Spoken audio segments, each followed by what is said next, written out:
이번에 리플이 남미에서 무슨 일을 꾸미고 있다 이런 얘기 들어보셨나요? 갑자기 리플이 브라질로 달려갔다라고 합니다. 혹시나 리플이 남미 금융망을 통째로 장악하는 건 아닌지 이런 의문이 자연스럽게 생기는데, 오늘 영상에서는 리플이 왜 하필 브라질을 선택을 했는지, 미국을 넘어서 브라질에서 무슨 승부수를 띄운 건지, 그리고 이게 정말로 XRP의 가격 폭발로 이어질 수 있을지 하나씩 쉽게 풀어드려 보도록 하겠습니다. 바로 시작합니다. 이번에 리플 XRP 2200원 단기 고점 라인에서 깔끔하게 매도하고 나왔죠.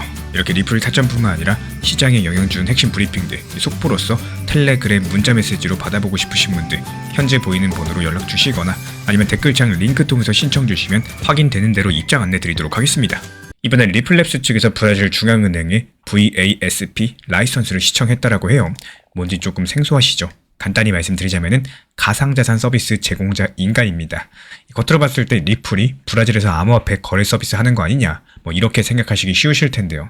사실 이번 한 장의 라이선스에는 그 이상의 엄청난 뜻이 담겨 있기 때문에 단순하게 코인 사고 파는 거래소 영업을 하겠다 이런 게 아니거든요. 리플은 이걸 통해서 브라질 금융 시스템의 핵심 인프라로 들어가고자 하는 겁니다. 쉽게 말씀드려서 남미판 스위프트, 그러니까 전 세계 은행들이 쓰는 국제 송금망에 대해서 리플의 기술로 대체하고자 하는 엄청나게 큰 그림이 숨어 있는 거죠. 에이 설마 싶으실 텐데 하나씩 사실을 보시면 고개가 끄덕여지실 수밖에 없을 겁니다. 과연 무슨 일이 벌어지고 있길래 이런 말이 나오고 있는 건지 차근차근 알아보도록 할게요. 자, 먼저 브라질이 왜 중요할까요? 사람들이 흔히 놓치는 포인트가 하나 있습니다. 브라질 같은 경우는 그냥 남미의 한 나라가 아닙니다.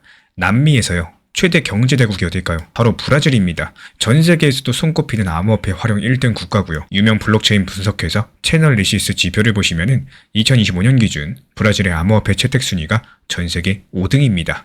2024년 한 해 동안 브라질에서 들어온 암호화폐 가치만 3,100억 달러, 전년보다 2배 넘게 폭증을 하고 있는 상황인데, 남미 전체로 보셔도 암호화폐 움직임의 3분의 1 이상이 브라질을 통해서 흘러 들어갔어요. 이 숫자가 조금 감이 안 오실 수도 있는데요. 한마디로 지금 브라질 사람들이요, 암호화폐를 일상에서 정말로 활발하게 사용하고 있다는 뜻입니다. 이것뿐일까요? 브라질은 내부 사정도 정말 특별해요. PIX라고 들어보셨나요? 브라질 중앙은행이 2020년 말에 도입한 실시간 결제 시스템인데, 우리나라로 따지자면 토스, 카카오페이 이런 것처럼 휴대폰으로 몇 초 만에 계좌 이체가 되는 시스템입니다. 이 PIX 도입 이후에 브라질 사람들 현금을 거의 안 씁니다. 2024년 현재 1억 6천만 명이 PIX를 사용을 하고 있고요. 1년 거래 건수가 640억 건수가 넘어요. 성인 인구의 90%가 사용할 정도로 초대박이 났죠. 국내에서 돈 주고 받는 속도는 브라질이 전 세계 최고 수준이 된 겁니다. 하지만 딱 국경을 넘는 순간 이야기가 달라집니다. 브라질 안에서는 1초 만에 돈이 오고 가는데, 미국이나 유럽으로 돈 보내려고 하면은 다시 옛날 방식으로 돌아가요. 국제송금망 스위프트를 써야 되기 때문에 이 스위프트가 전통적인 은행들이 전 세계 거래에 쓰는 메시지망인데요. 여기서 문제가 뭐냐? 처리 속도가 느리고 중개은행을 수없이 거쳐야 됩니다. 그래서 해외로 돈 한번 보내려면 며칠씩 걸리고 또 수수료도 비싸요. 평균적으로 하루에서 최대 5일까지도 걸리고요. 건당 2만원, 건당 5만원 이런 식으로 비용이 크게 듭니다. 이 PIX로는 몇 초면은 그냥 공짜로 주고받을 수가 있는 걸 갖다가 해외 송금할 때는 몇 날 며칠 걸리고 몇만 원씩 내야 되고 격차가 엄청나죠.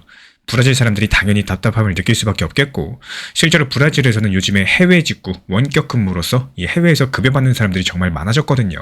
그래서 이커머스, 전자상거래가 국내 거래보다 해외 직구 시장이 더 빠르게 성장을 하고 있어요. 이렇게 해외에서 근무하면서 브라질로 돈 받는 개발자가 수십만 명입니다. 그렇다면 이 사람들이 다들 바라고 있는 게 뭘까요? 해외 송금도 국내만큼 빠르고 싸면 좋겠다. 바로 이거겠죠. 여기서 바로 리플의 기술이 이런 지점들을 파고들게 되는 겁니다.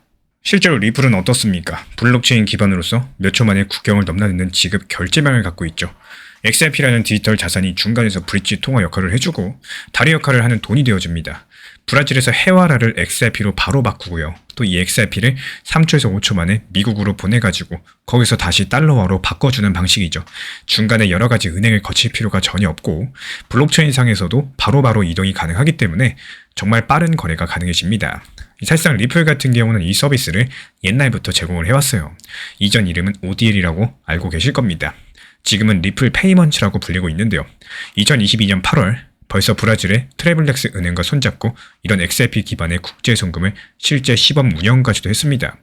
브라질에서 돈을 보내서 영국으로 받아보고 하는 이런 파일럿 실험인데 그때부터 이미 손발을 맞춰왔다라는 거예요. 자, 그렇다면요. 왜 이제 와서 라이선스 신청이냐? 여기엔 규제라는 퍼즐 조각이 맞아떨어졌기 때문입니다. 브라질 정부 차원에서 2022년 말 가상자산법이라는 걸 만들었고요. 그동안은 암호화폐 업계가 조금 회색지대에 있었는데 이젠 법으로서 딱 틀을 만들어 놓은 겁니다. 그리고 2026년 2월 브라질 중앙은행이 아주 엄격한 세부 규정을 발효시켰습니다. 예를 들어가지고 결의안 520호 같은 건데요. 조금 어려운 내용일 것 같지만 핵심만 말씀드리자면은 스테이블 코인은 100% 실물 화폐로서 담보된 것만 허용한다. 뭐 이런 식입니다. 스테이블 코인 같은 경우 가격이 달러나 헤와라처럼 고정된 코인을 말하고 있죠. 브라질에서 달러에 연동된 코인이라도 그 뒤에 진짜 달러를 똑같이 예치해두지 않으면은 사용하지 말라는 식입니다. 뭐 예를 들어서 테라 같은 알고리즘 스테이블 코인 사건도 있고 하다 보니까 건전한 놈들만 살아남아라. 뭐 이런 셈이겠죠.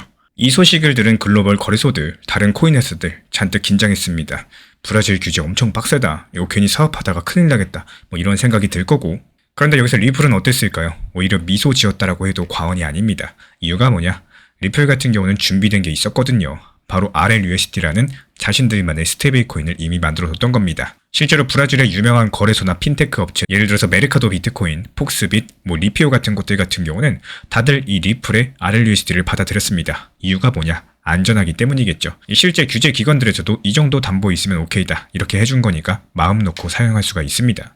결국에 리플은 규제를 피한 게 아니라요. 정면 돌파를 선택을 한 겁니다. 남들은 부담스러워서 피하는 요구 조건데 리플은 우린 충분히 가능해요 이러면서 경쟁자들을 따돌린 겁니다. 이렇게 판을 다 짠 다음에 2026년 3월 드디어 리플이 브라질 중앙은행에 공식적으로 VASP 라이선스를 신청하게 됩니다.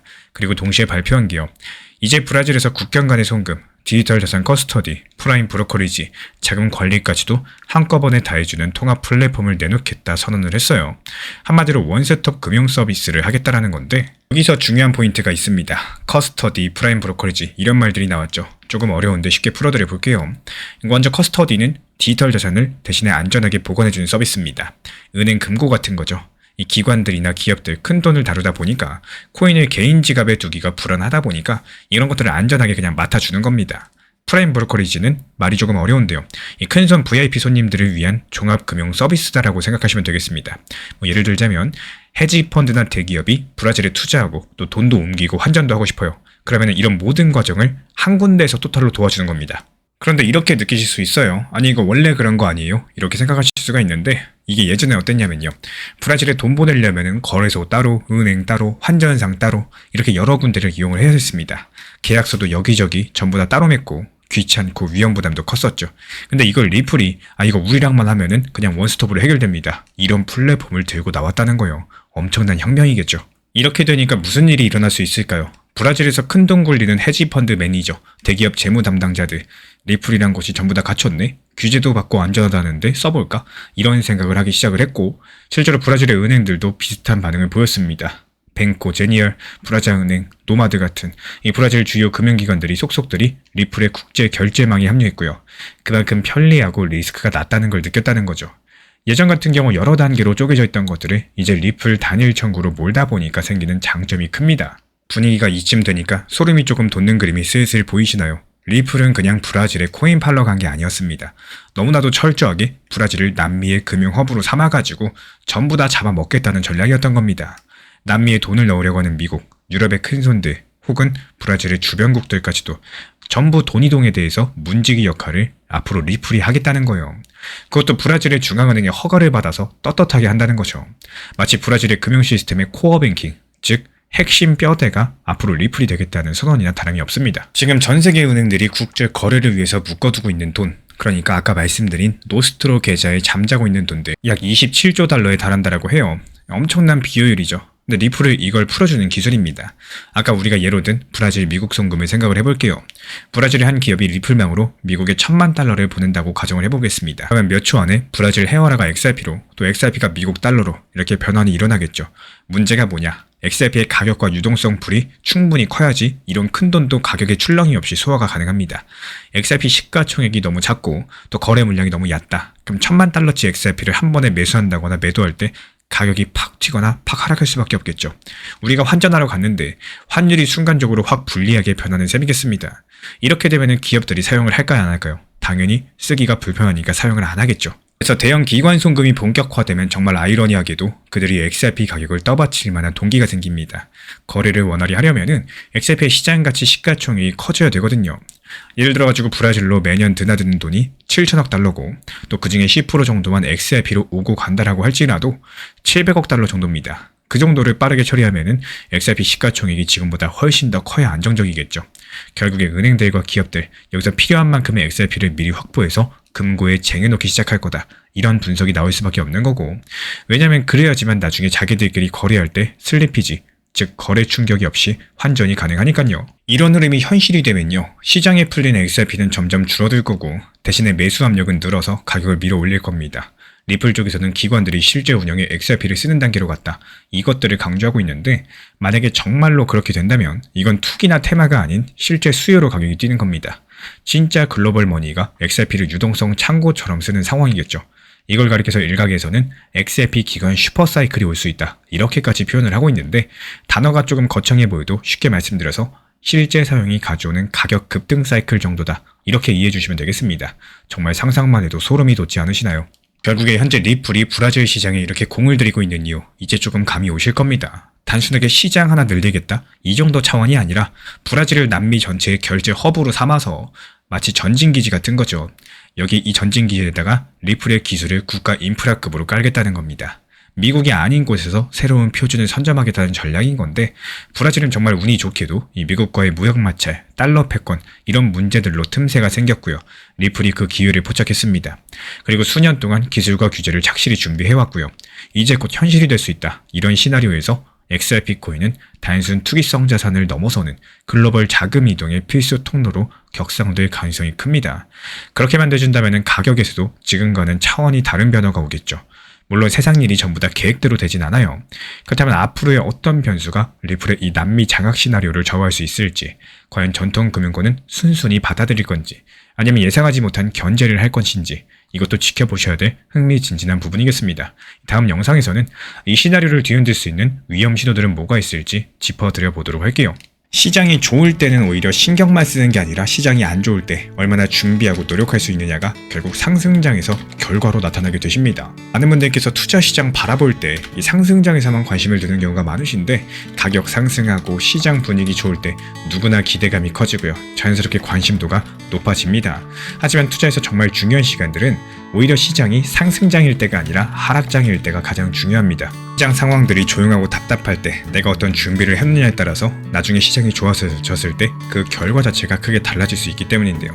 많은 분들께서 하락장은 싫어가지고 피하시고 또 빨리 지나가기를 바라면서 상승장만 기다리기도 합니다. 하지만 투자 시장에서는 이 하락장이 없는 상승장은 존재하지가 않아요. 반대로 상승장이 없는 하락장도 존재하지 않습니다. 결국에 시장이라는 거는 상승장과 하락장 자체가 서로 반복되면서 하나의 흐름들을 만들어가는 구조다라고 보시면 되겠습니다. 이런 두 가지 흐름들이 함께 움직임을 가지면서 이 시장 사이클이 만들어지게 되는 거고, 그래서 상승장만 바라보고 준비하시기보다는요, 항상 상승장과 하락장을 같이 생각하는 시각들이 필요하다라고 볼 수가 있겠습니다. 특히나 하락장 같은 데서는 단순하게 버티는 정도가 아니라 오히려 준비하고 대응하는 시간들을 만드는 게 중요하고, 예를 들어가지고 비중 조절을 어떻게 할지, 어떤 가격 구간에서 내가 매수나 매도를 할 것인지, 그리고 시장이 다시 움직임을 가질 때 내가 어떤 전략으로서 대응을 할 것인지 미리 생각해 두시면 정말 편하겠죠. 결국에 투자에서 결과를 만들 줄 아는 거는 상승장에서의 행동이 아니라 하락장에서의 얼마나 준비를 해뒀는지, 그래서 지금처럼 이 시장이 조용한 시간들, 단순하게 힘든 시간이 아닙니다.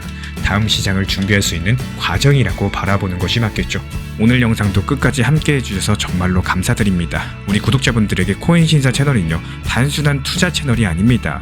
때로는 아들처럼, 때로는 형이나 오빠처럼, 또 때로는 냉정한 전문가로서 그렇게 곁에 있고 싶습니다. 누군가의 아들은 이렇게 말합니다. 괜찮아요. 아직 기회 있어요. 또 누군가의 심리 트레이너는 이렇게 말을 하죠. 지금 흔들리시면 안 됩니다. 이런 타이밍엔 반드시 버티셔야 됩니다. 그리고 때로는 악재가 시작됐기 때문에 지금은 비중 조절할 타이밍입니다. 이렇게 말을 합니다. 그리고 또 누군가의 전문가로서 이 구간은 분명히 좋은 타점이 될 것입니다. 이런 말씀도 드릴 수가 있겠죠. 그렇게 저는 매 순간마다 시장을 바라보고 있습니다. 이 시장이라는 건 늘 변화를 하고요. 감정은 그것보다 훨씬 더 빠르게 흔들릴 겁니다. 하지만 그때마다 우리 코인 신사 채널은 밤새 차트 지켜보면서 누군가의 불안이 덜어지기를, 또 누군가의 손실이 멈추길 바라면서 그 마음을 담아서 한 줄 한 줄 브리핑을 시작합니다. 이 투자라는 건 숫자 싸움이 아니라요, 마음 싸움이고 그 심리가 전부인 영역입니다. 이 시장에서 끝까지 버틸 수 있는 힘, 그거는 정보보다 함께 가는 사람에게서 나와요. 우리 구독자분들이요, 절대로 혼자가 아니라는 거를 이 목소리로서 꼭 전해드리고 싶습니다. 오늘도 우리 구독자분들 곁에서 가족처럼 함께 걷는 동반자 코인신사 채널이었습니다. 제가 안내해드리고 있는 코인신사 채널 멤버십 전용방에 대해서 짧게 설명드려보도록 하겠습니다. 리플, 암호화폐 시장에 대한 중요한 이슈, 그리고 브리핑이나 시장의 흐름에 대한 전문적인 분석 내용 설명과 함께 차트상의 기술적 분석, 온체인 지표와 투자 심리에 대한 내용들을 같이 안내 도움드리고 있고, 가장 중요한 투자 심리를 컨트롤하기 위해서 포트폴리오의 구성에 대한 노하우, 투자 심리 컨트롤에 대한 내용도 같이 안내드리고 있습니다. 코인신사 스터디 멤버십 가입하신 분들께서는 아래 번호 혹은 신청 링크 통해서 남겨주시면 제가 연락드리고 있고, 안내 설명과 함께 신사 채널 리플 전용 멤버십 방에도 입장 안내 설명드리고 있습니다.